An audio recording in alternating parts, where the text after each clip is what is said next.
Mainit na tinanggap ng Police Regional Office 5 sa pangunguna ni Police Brigadier General Nestor Babagay Jr., Acting Regional Director ng Kasurug CAPS, ang pagbisita ni SILG John Vic Remulla sa Bicol upang masuri ang kalagayan ng kapulisan, palakasin ang moral ng mga uniform and non-uniform personnel at iparating ang direktiba ng administrasyon hinggil sa 5-minute response time.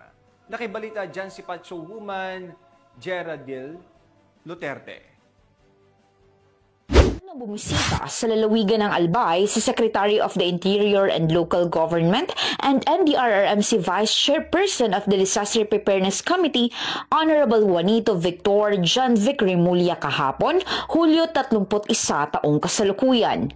Mainit siyang sinalubong ng Police Regional Office 5 sa pangunguna ni Police Brigadier General Nestor C. Babagay Jr., Acting Regional Director sa pamamagitan ng arrival honors sa Camp Brigadier General Simeon A. Ola, Legazpi City, Albay.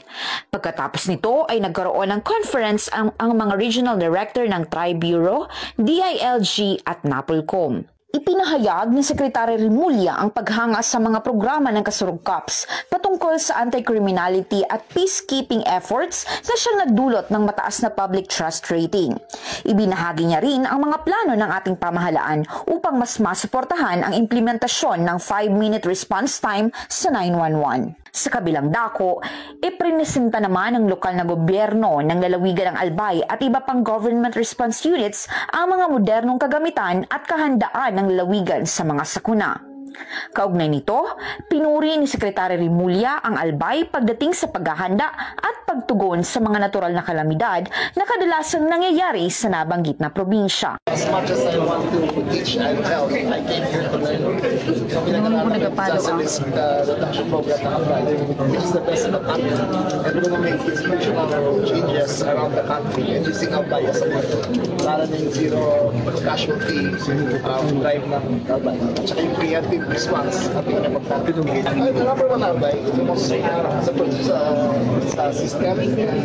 Ang PNP Bicol ay patuloy na nakasuporta at nakaantabay sa mga plano at programa ng ating gobyerno upang masigurado ang kaligtasan ng ating komunidad laban sa mga panganib ng mga natural na aspeto o kriminalidad.